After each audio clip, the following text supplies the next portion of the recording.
Hello, philosophers. This is the easiest summary of the famous book, The Alchemist by Paulo Coelho. Basically, The Alchemist is a story about a shepherd boy named Santiago who goes on a journey to find treasure, but discovers something much more valuable, his true purpose in life. You should listen it because it teaches simple but powerful lessons about listening to your heart, following your dreams, and recognizing the signs life gives you. This book is important because it reminds us that the universe helps those who pursue their passions with faith and courage.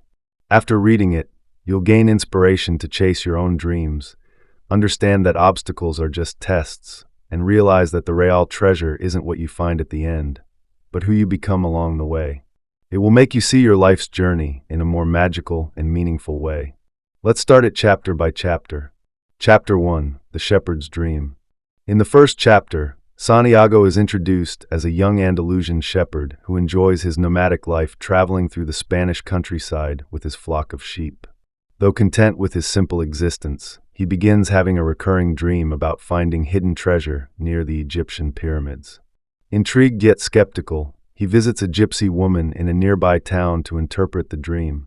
The woman insists it's a true prophecy and that he should pursue the treasure, asking for 1/10 of it as payment should he succeed.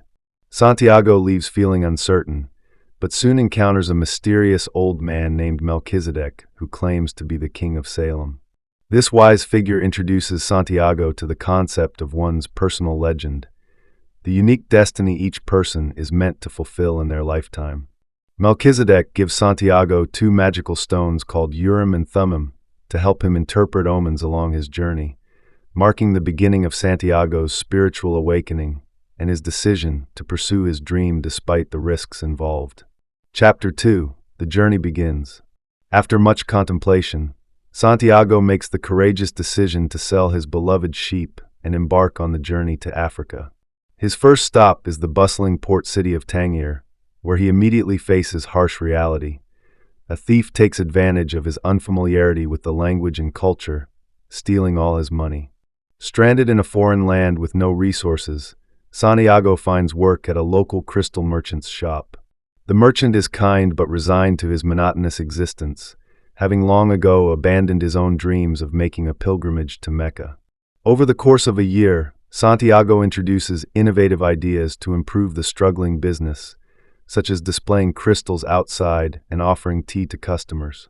The shop flourishes, and Santiago earns enough money to either return home comfortably or continue his quest.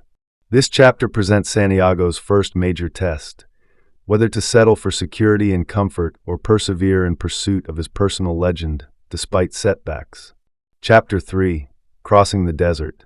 With renewed funds and determination, Santiago joins a caravan crossing the vast Sahara Desert toward Egypt. Among the travelers is an Englishman obsessed with alchemy, who is searching for a legendary alchemist said to possess the secrets of transforming base metals into gold. The Englishman shares his extensive knowledge of alchemical texts with Santiago, introducing him to concepts like the soul of the world, the spiritual force that connects all living things. As they journey through the harsh desert landscape, Santiago begins learning to read omens in nature, realizing the world communicates through signs and symbols to those who are attentive. When tribal wars force the caravan to take refuge at a lush oasis, Santiago senses he is drawing closer to his destiny. This chapter deepens the novel's spiritual themes, showing Santiago's growing understanding that the universe conspires to help those who are committed to fulfilling their personal legends, if they learn to interpret its language. Chapter 4: Love at the Oasis. The oasis provides a dramatic turning point in Santiago's journey. Here he meets Fatima, a beautiful and wise woman of the desert, with whom he falls deeply in love almost immediately. Their connection is profound and instantaneous, presenting Santiago with what appears to be an impossible choice between continuing his quest for the treasure or staying with the woman he loves. Fatima, embodying the desert's wisdom, teaches him that true love never requires the abandonment of one's personal legend. She promises to wait for him, comparing her love to the desert winds that are always present even when not seen. Later, while meditating at the oasis, Santiago has a powerful vision of an impending attack by desert warriors. Despite the risk of being thought mad, he he warns the tribal chieftains.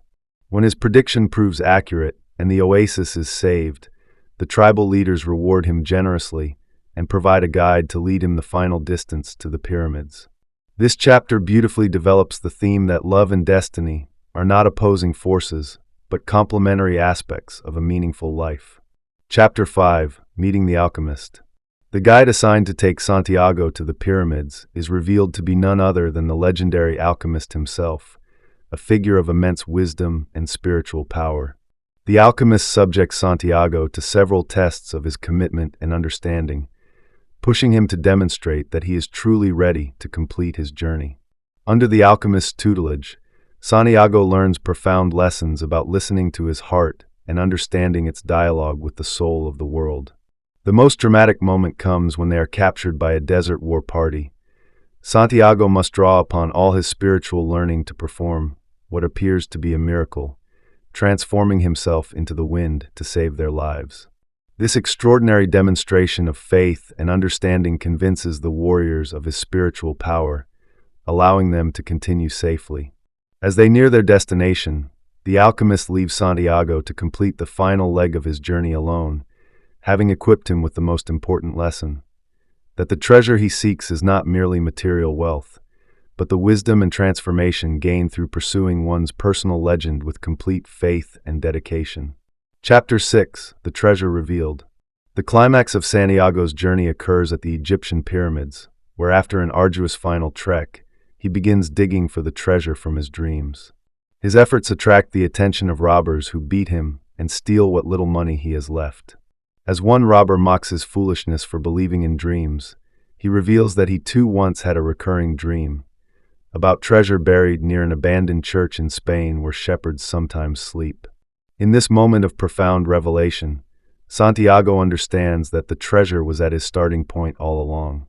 He returns to Spain and finds a chest of gold coins buried beneath the very sycamore tree where he first had his prophetic dream. The circular journey symbolizes the book's central message. Our personal legends are often closer than we imagine, but we must undertake the journey to recognize them. The true treasure wasn't just the material wealth, but the wisdom, experience, and spiritual transformation Santiago gained along the way. The novel concludes with Santiago planning to return to Fatima at the oasis, now as a man who has truly discovered both his destiny and the language of the universe that guides those who listen. I hope you have enjoyed this book, but please support me with your likes and subscriptions. Thank you.